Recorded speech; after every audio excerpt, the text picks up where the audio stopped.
टूनी गौरैया बहुत खुश थी क्योंकि ठंडी के दिन खत्म होकर गर्मी के दिन शुरू हो चुके थे।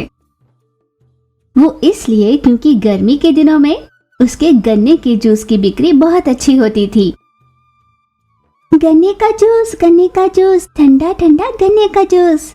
तपतपाती धूप से बचने के लिए कई पक्षी उसके पास आकर गन्ने का ठंडा ठंडा जूस पिया करते। जब हर रोज की तरह पेड़ के नीचे खड़ी टूनी गौरैया गन्ने का रस निकाल रही थी, तब अचानक उसी पेड़ से लूसी कबूतर का एक नन्हा सा बच्चा मशीन पर गिर पड़ा। हाय मेरा बच्चा, मैं क्या करूं? जोर जोर से वो रोने लगी थी। टूनी की समझ में ना आया कि वो क्या करे। हे भगवान, ये क्या हो गया? अपने बच्चे को खोई लूसी कबूतर, इसने मेरे बच्चे की जान ले ली। टूनी दंग रह गई। अरे ये आप क्या कह रही हैं? मैं तो जानती भी नहीं कि आपका बच्चा कैसे गिर पड़ा। मुझे भी खेद है इस बात का। यूं कहकर टूनी ने अपना दुख जताया। अब मैं सबको यहाँ पर बुलाऊंगी। घबराई हुई नादान टूनी, आप मुझसे क्या चाहती है? बताइए। आपने जो खोया उसके बदले में दे दूंगी। आपके बच्चे को तो मैं वापस नहीं ला सकती, मुझे क्षमा कीजिए। यूं दुखी होकर टूनी ने कहा। उसकी बात सुन लूसी बोली, अगर ऐसा है तो तुम यहाँ पर जितने दिन भी रहोगी हमें मुफ्त में गन्ने का रस देना होगा। टूनी गौरैया उसे मानते हुए बोली, ठीक है, आप जैसा कहे। उस दिन से लूसी कबूतर हर दिन टूनी के पास मुफ्त में गन्ने का रस पीने लगी। यूं ही 6 महीने बीत चुके। 6 महीने बाद टूनी ने तय किया कि वो अपना ये ठेला बंद करेगी। वो इसलिए क्योंकि गर्मी के दिन खत्म हो चुके थे। पिछले 2 दिनों से लूसी उसके पास रस पीने नहीं आई थी। क्या हुआ होगा? पिछले 2 दिनों से लूसी यहाँ पर नहीं आई। वो ठीक तो होगी ना? अगले 1 हफ्ते तक टूनी ने इंतजार किया, पर उसका व्यापार चल नहीं रहा था, इसलिए उसने उसे बंद कर दिया। दिन बीत रहे थे। एक दिन लूसी कबूतर कार में बैठकर टूनी के घर आई। टूनी लूसी को देखकर हक्की बक्की रह गई। लूसी कबूतर टूनी से मिलकर बोली, दोस्त, पहले तो मुझे माफ कर देना और ये उपहार रख लो। ये सब क्या हो रहा था? टूनी की समझ के बाहर था। उसने पूछा, ये सब क्या कह रही हो? मेरी समझ में कुछ नहीं आता। तुम कहाँ चली गई थी? ये उपहार क्यों? और तुम मुझसे माफी क्यों मांग रही हो? लूसी रोने लगी और उसने कहा, दरअसल तुम्हारे यहाँ आने से पहले हुआ यूं था कि। यूं उसने फ्लैशबैक वाली कहानी सुनाई। पेड़ पर रहे लूसी की बेटी रो रही थी।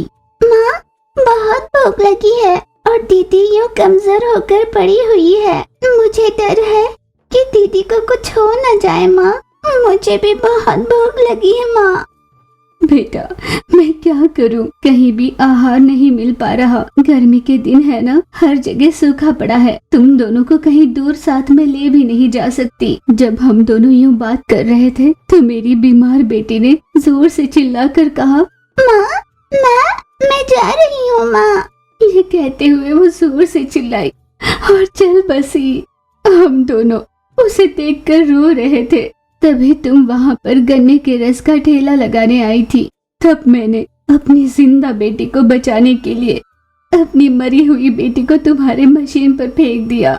बीती सारी बात बताकर लूसी रोने लगी। उसकी सारी बात जानकर टूनी ने कहा, दोस्त, जो तुमने किया मुझे उसमें कुछ भी गलत नहीं लगा। मरी हुई बेटी के आड़ में तुमने जिंदा बेटी को बचाना चाहा। एक माँ की जगह रहकर सोचो तो ये बिल्कुल भी गलत नहीं। खैर, ये सब तो ठीक है, पर अब ये सब क्या? दरअसल खुशकिस्मती के चलते हमारी लॉटरी लग गई। 1 करोड़ रुपए मिले। आज हम जो भी है उसकी वजह तुम ही हो। तुम्हें सच्चाई बताने आई थी। लूसी की बात सुन टूनी भावुक हो गई। दोस्त, आजकल के जमाने में किया हुआ उपकार भी लोग भूल जाते हैं, पर कोई भी तुम्हारी तरह साहस से सच्चाई बताकर आभार मानने नहीं आता। मुझे बहुत खुशी है दोस्त। टूनी ने अपने मन की बात कही। कुछ समय बाद लूसी वहां से अपनी कार में चली गई। लूसी के जाने के बाद जब टूनी ने उपहार क्या है ये देखने के लिए डिब्बा खोला तो उसमें बहुत सारे पैसे थे, जिसे देख टूनी चौंक गई। सच लूसी का दिल बहुत बड़ा है, इसलिए भगवान ने उसे मदद की है। भगवान करे वो हमेशा यूं ही खुश रहे, मेरी भगवान से यही कामना है। टूनी ने उन पैसों को खर्च नहीं किया, बल्कि उसे संभाल के रखा और आने वाले गर्मी के दिनों में उसने बड़ा सा व्यापार शुरू किया।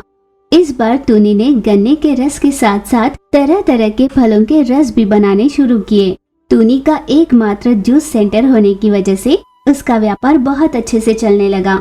इस तरह उन दोनों की जिंदगी खुशहाली से बीत रही थी। एक दिन मही ने सोचा कि वो अपनी बेटियों के लिए केक बनाएगी। उसने अपनी बेटियों को बुलाकर कहा, सुनो बच्चों, आज मैं तुम्हारे लिए केक बनाने वाली हूँ। तुम दोनों ने कहा था ना केक बनाने के लिए, पर एक शर्त पर। केक बनाने में बहुत मेहनत लगती है, तुम दोनों को मेरी मदद करनी होगी। मही की बड़ी बेटी ने कहा, माँ मैं तुम्हारे हर काम में मदद करूँगी। आज रविवार है ना, मेरा स्कूल भी तो नहीं है।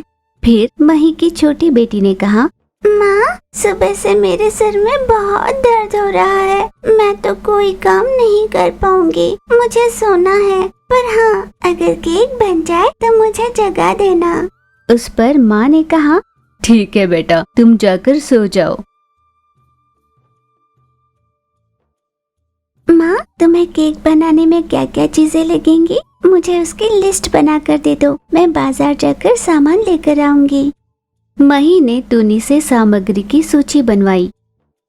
लिखना मैदे का आटा, चीनी, 4 अंडे। इस तरह मही ने टूनी से सारी सामग्री की लिस्ट बनवाई। टूनी ने सामग्री की लिस्ट ली और बाजार सामान लाने के लिए चली गई।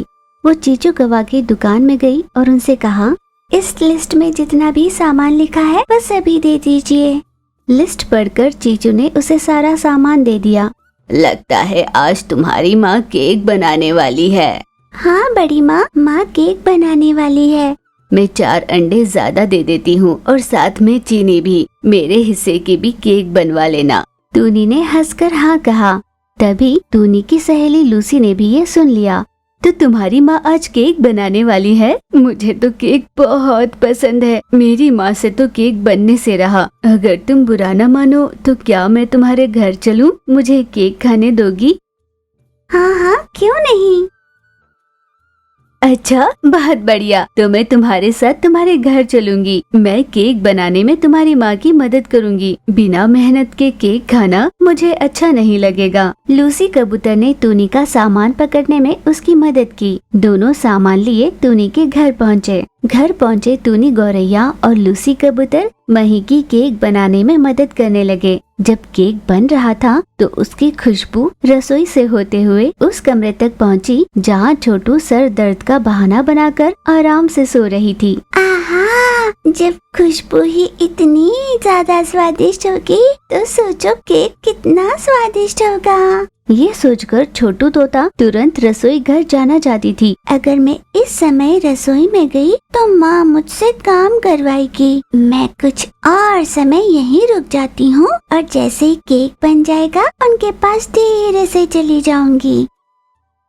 दूसरी ओर वे तीनों रसोई घर में केक बनाने में व्यस्त थे। माँ, चीचू बड़ी माँ ने कुछ सामान ज्यादा दिया था। उन्होंने कहा कि उनके हिस्से के भी केक बना दो। मही ने हंसकर हाँ कहा। इतने में वहाँ पर चीचू कौवा आई। अभी तक केक नहीं बना। मुझे तो लगा था कि अब तक बन गया होगा। चलो कोई बात नहीं, मैं तुम्हारी मदद कर देती हूँ। कहो क्या करूँ? दीदी, मैंने रसोई में मक्खन पिघलने के लिए रखा था, जरा लेकर तो आना। चीचू कौवा तुरंत रसोई में गई और मक्खन वाली कटोरी बाहर ले आई और केक बनकर तैयार हो गया। मही ने सभी को केक देने के लिए प्लेट्स रखी। केक को काटकर उन प्लेट्स में परोस दिया। वे सभी बैठकर केक के मजे ले रहे थे। बेटा छोटू, केक बन गया, आ जाओ बाहर। उनके बुलावे की राह देख रही छोटू तोता तुरंत अपने कमरे से निकलकर बाहर आई। छोटू तोता ने देखा कि उसकी प्लेट में छोटा सा केक का टुकड़ा रखा हुआ था। ये आपने क्या किया? आपने सभी को बड़ा बड़ा केक का पीस दिया और मुझे इतना छोटा। मुझे ये अच्छा नहीं लगा माँ। ये भेदभाव क्यों माँ? वो इसलिए क्योंकि फल उन्हीं को मिलता है जो मेहनत करते हैं। केक बनाने में उन तीनों ने मेरी बहुत मदद की है। वे तीनों लगातार मेरे साथ ही थे, इसीलिए मैंने उन तीनों को समान केक बांटा है। तुम फिर भी इस बात की खुशी मनाओ कि बिना किसी मेहनत के तुम्हें कम से कम इतना केक तो मिला। मैंने मेहनत करने से मुंह फेरा, इसीलिए मेरे साथ ऐसा हुआ। मुझे अब केक नहीं खाना, कुछ नहीं खाना। ये कहती हुई छोटू तोता रूठकर वहाँ से चली गई। उन सभी को केक इतना ज्यादा स्वादिष्ट लगा कि उन सभी ने छोटू का हिस्सा भी बांटकर खा लिया। जो मिला था वो भी चला गया। मैंने आज दो बड़ी गलतियाँ की। एक तो मेहनत से मुंह फेरा और जो मिला था उसे भी खो दिया। आखिर में मेरे पास बचा ठेंगा। छोटू तोता पछता रही थी। चीचू कौवा को केक इतना ज्यादा स्वादिष्ट लगा कि वो मही से कही जा रही थी कि ऐसा केक उसने अपनी पूरी जिंदगी में कभी नहीं खाया था। चीचू कौवा ने मही की खूब सराहना की और वहाँ से अपने घर के लिए निकली। इस कहानी से हमें ये सीख मिली कि मेहनत करने वालों को ही फल मिलता है। कड़ी मेहनत के बाद अगर फल की आस भी करो तो उसमें कोई गलती नहीं।